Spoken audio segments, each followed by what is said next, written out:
तो अब हम आगे बढ़ते हैं मोलिकुलर मास की तरफ। जिस तरीके से आपने एटॉमिक मास निकाला था, सेम वे में मोलिकुलर मास निकालना होता है। मोलिकुलर मास का मतलब है मोलिक्यूल का मास। और जब भी हम मोलिक्यूल की बात करते हैं तो मैं आपको बता देना चाहता हूँ, मोलिक्यूल 2 तरीके का हो सकता है। एक तो क्या है, molecule of compound, molecule of compound यानी कि किसी भी कंपाउंड का मोलिक्यूल। एग्जाम्पल के तौर पे ये मैं पहले ऑलरेडी समझा चुका हूं आपको कि जैसे वाटर है, तो ये वाटर का एक मोलिक्यूल है, यानी कि वाटर क्या है, कंपाउंड है, तो ये कंपाउंड का एक मोलिक्यूल है। ऐसे ही CO2 है ना, HNO3, H2SO4, ये सब क्या हैं, कंपाउंड्स हैं। और ये कंपाउंड का अगर हम सिंपलेस्ट फॉर्म लेते हैं, कंपाउंड की सबसे छोटी फॉर्म लेते हैं, तो वो क्या है, मोलिक्यूल है।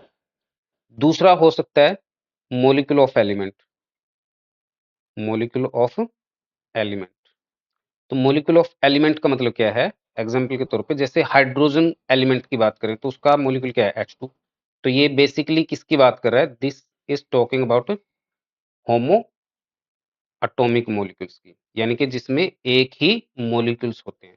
जैसे फिर नाइट्रोजन है, ऑक्सीजन है, तो ये क्या है, ये सब एलिमेंट्स हैं, और एलिमेंट्स जो बने हैं वो मॉलिक्यूल से बने हैं, इसलिए हमने इसको क्या बोल दिया, मॉलिक्यूल ऑफ एलिमेंट्स बोल दिया। आई होप आपको ये बात समझ में आई है। अब एटॉमिक मास की तरह जो मॉलिक्यूलर मास है किसी भी सब्सटेंस का, वो भी क्या है, number of times the molecule of that substance is heavier than 1/12 of the mass of carbon 12 isotope. यानी कि कार्बन 12 के मास को, एक सिंगल एटम को के मास को अगर हम 12 से डिवाइड कर देते हैं, जो नंबर आता है उससे कोई भी मॉलिक्यूल, किसी भी सब्सटेंस का मॉलिक्यूल, सब्सटेंस मींस कंपाउंड या एलिमेंट, उसका मॉलिक्यूल जितना ज्यादा हैवी होगा that is known as its molecular mass. अब सिंपल लैंग्वेज में आपको बहुत ज्यादा कुछ यहाँ पे समझने की जरूरत नहीं है। तो जब भी हमें मॉलिक्यूलर मास निकालना होता है तो हम क्या करते हैं, एटॉमिक मासेस को आपस में ऐड कर देते हैं, तो आपके पास क्या आ जाता है, मॉलिक्यूलर मास आ जाता है। फॉर एग्जाम्पल, एग्जाम्पल के तौर पे अगर आपको मॉलिक्यूलर मास निकालना है वाटर का,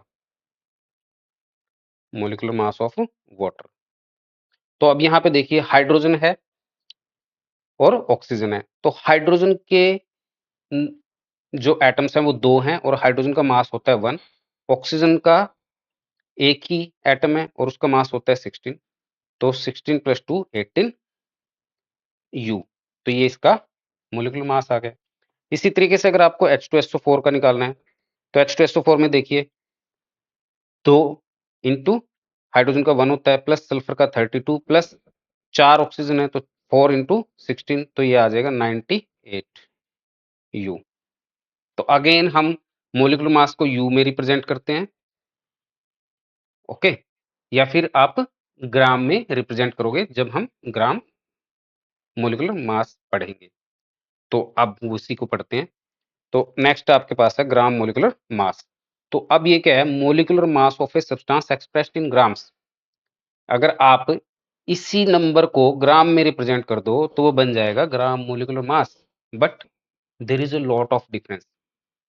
फिर से बताना चाहता हूं, दिस मास यानी कि molecular mass is mass of single molecule. ये एक सिंगल मॉलिक्यूल का मास है, जिस तरीके से एटम की बात करी थी।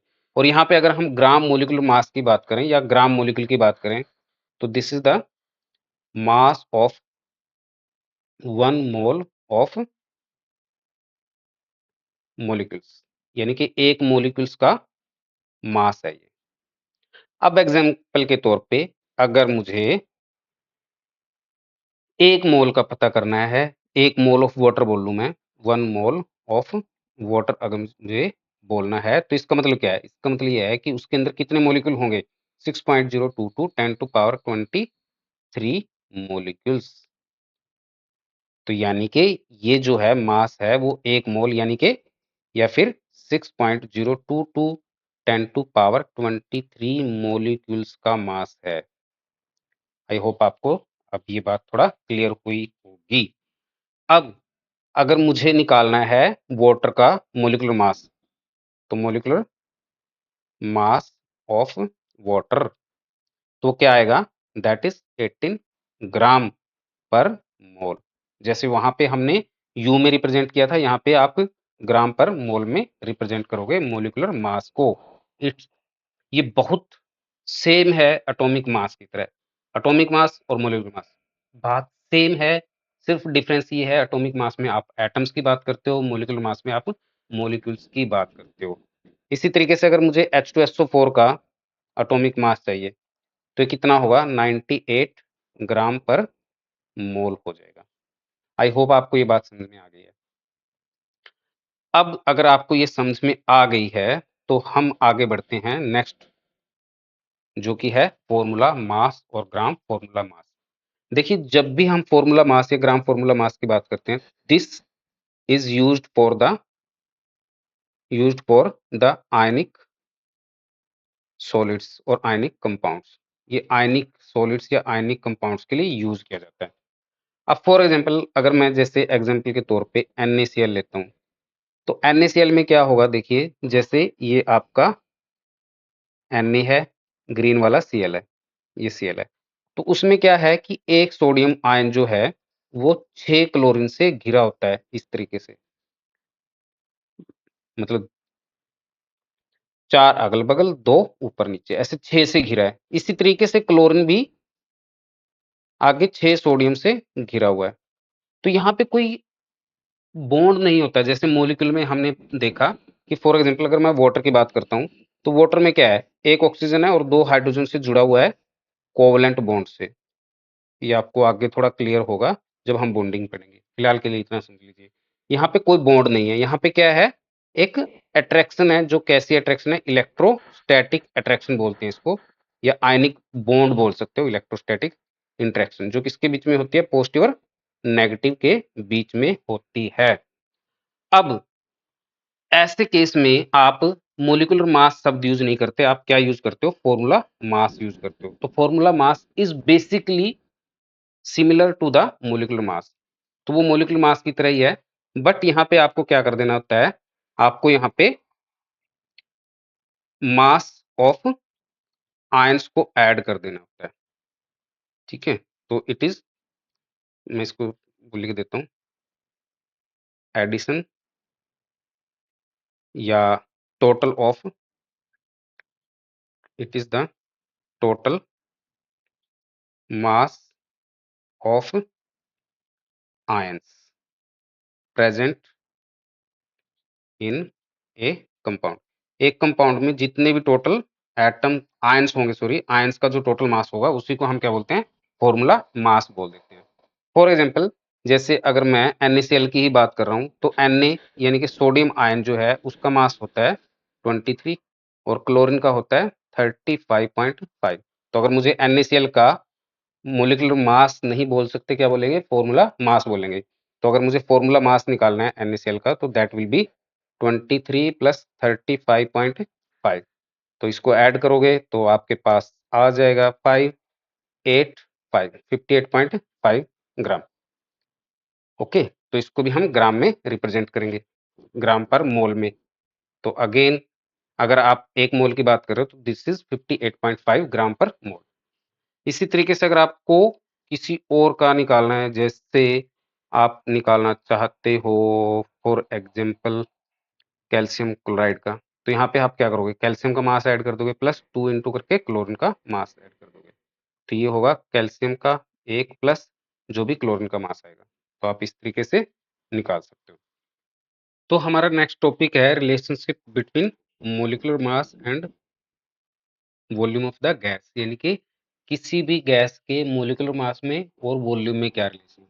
तो ये जो वॉल्यूम है हम बात कर रहे हैं उसकी मोलिकुलर वॉल्यूम की। तो मोलिकुलर वॉल्यूम क्या है, volume occupied by 1 mole of the gas, यानी कि 1 मोल गैस के द्वारा जो वॉल्यूम ऑक्यूपाई किया जाता है उसको बोला जाता है मोलर वॉल्यूम। और आपको भली भांति पता है 1 मोल का मतलब होता है 6.022 10 टू पावर 23 मॉलिक्यूल्स, यानी कि इतने मॉलिक्यूल्स के द्वारा जो वॉल्यूम ऑक्यूपाई किया जाएगा उसको बोला जाएगा मोलर वॉल्यूम। तो यहाँ पे जो मोलर मास है वो भी 1 मोल का मास होता है और मोलर वॉल्यूम जो है वो भी 1 मोल का वॉल्यूम होता है। तो आगे बढ़ने से पहले मैं आपको एक छोटी सी टर्म बता देता हूँ, एसटीपी। एसटीपी जो है वो क्या है, standard temperature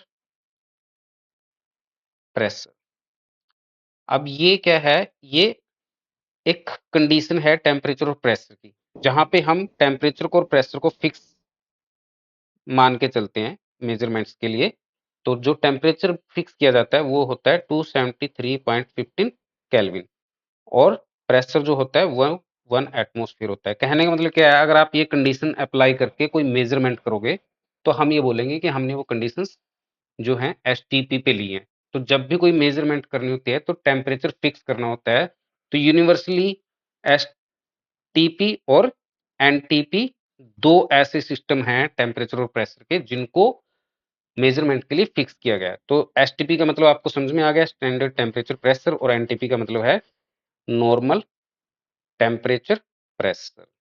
normal temperature pressure, जैसे कि नाम से ही पता चल रहा है ये स्टैंडर्ड है और ये नॉर्मल है। तो नॉर्मल में जो टेम्परेचर आप लेते हो रूम टेम्परेचर के आसपास लेते हो, विच इज 293.15 केल्विन, और प्रेशर जो है अगेन 1 एटमॉस्फेयर होता है। तो ये तो हुई बात एसटीपी और एनटीपी की। अब क्वेश्चन ये है कि हम इसकी बात क्यों कर रहे हैं? क्योंकि हम यहाँ पे डील करने वाले हैं मोलर वॉल्यूम से, और वॉल्यूम जो है, जब भी वॉल्यूम शब्द आता है तो वो टेम्परेचर पे डिपेंड करता है, टेम्परेचर के डायरेक्टली प्रोपोर्शनल होता है वॉल्यूम। तो अगर हम टेम्परेचर को चेंज करेंगे तो वॉल्यूम भी चेंज हो जाएगा, इसीलिए हमें वॉल्यूम को फिक्स रखने के लिए टेम्परेचर को भी फिक्स करना है। यानी कि अगर आप वॉल्यूम को स्पेसिफाई करना चाहते हो तो वो एक स्पेसिफिक टेम्परेचर पे ही पॉसिबल है, इसीलिए यहाँ पे एनटीपी और एसटीपी शब्द को इंट्रोड्यूस किया गया है। अब हमें रिलेशनशिप निकालना है, तो हमें ये पता है कि जो मोलिकुलर मास है वो किसके बराबर होता है? 2 इंटू वेपर डेंसिटी के, ये अभी हमने पढ़ा था। तो अगर मैं यहाँ पे वेपर डेंसिटी का फॉर्मूला लगाऊं तो वेपर डेंसिटी क्या थी? ये था mass of A gas, okay, let's say इसका वॉल्यूम है of volume we, V volume gas का है और उसका मास क्या है? एम। इसी तरीके से नीचे क्या करेंगे? मास ऑफ हाइड्रोजन लेंगे ऑफ वॉल्यूम वी, तो आपने हाइड्रोजन का भी वॉल्यूम वी ले लिया है, और ये आप किस पे ले रहे हो? एट एसटीपी के ऊपर ले रहे हो, ये भी आप एसटीपी के ऊपर ले रहे हो। अब यहाँ पे ये क्या है? वी वॉल्यूम का मास है, ये भी वी वॉल्यूम का मास है, यानी कि हाइड्रोजन और सॉरी कोई भी गैस है उसका वी वॉल्यूम लिया है। अगर मैं 1 लीटर लेता हूँ तो बात तो सेम रहेगी, मास तो रेशियो तो सेम रहेगा। तो क्या मैं इसको ऐसे लिख सकता हूँ? 2 mass of 1 litre of the gas, ये एसटीपी पे है, divided by mass of 1 litre of hydrogen gas, इसको ऐसे लिखा जा सकता है। अब हमें पता है ये किसके बराबर है? 2 into mass of 1 litre of the gas divided by hydrogen के 1 लीटर गैस का मास जो होता है वो होता है 0.089। अब मैं अगर 2 को 0.89 से डिवाइड करता हूँ तो अपने पास एक नंबर आ जाता है जो क्या होता है? 22.4। अब इनटू में क्या है? Mass of 1 litre of the gas, और ये सब किस पे चल रहा है? एसटीपी पे। अब आप देखिए कि ये क्या है? मास है किसका? 1 लीटर का। आगे क्या लिखा है? 22.4 लिखा है। तो क्या अगर मैं इसको इससे मल्टीप्लाई कर दूंगा तो ये मास नहीं बन जाएगा? कितनी गैस का? 22.4 लीटर गैस का। तो यानी कि ये क्या है? This is the mass of 22.4 litre of the gas at STP. तो यहां से हमें एक बात समझ में आई कि जो मोलिकुलर मास है वो किसके बराबर है? 22.4 लीटर ऑफ गैस के बराबर है। कब? At STP. तो यहां से एक नई चीज समझ में हमें आ गई है कि मोलिकुलर मास जो है वो 22.4 लीटर गैस के बराबर होता है एसटीपी पे, और इसी को बोला जाता है मोलर वॉल्यूम। आई होप आपको ये समझ में आया होगा। अब यहाँ से एक और छोटी सी रिलेशन बना लेते हैं कि मोलिकुलर मास कितने कितने मोल्स कितने मोलिक्यूल्स होते हैं मोलिकुलर मास में? 6.022 10 टू पावर 23। यहाँ पे भी कितने मॉलिक्यूल्स होंगे? 6.022 10 टू पावर 23। अगर हम एक सिंपल रिलेशन बनाएँ, तो अगर मैं ये बोलूँ कि मॉलिक्यूलर मास जो है, मॉलिक्यूलर मास वो किसके बराबर है? 22.4 लीटर ऑफ द गैस और उसमें कितने मॉलिक्यूल हैं? 6.022 10 टू पावर 23 मॉलिक्यूल्स। तो आई होप आपको ये रिलेशन समझ में आ गई, जो कि हमारी मोल कांसेप्ट का बेस है। यानी कि मॉलिक्यूलर मास किसके बराबर होता है? 22.4 लीटर गैस के बराबर होता है और वो 6.022 10 टू पावर 23 मॉलिक्यूल्स के बराबर होता है। तो आज के लिए इतना ही, कल से हम स्टार्ट कर रहे हैं मोल कांसेप्ट, तो बने रहिए। Thank you.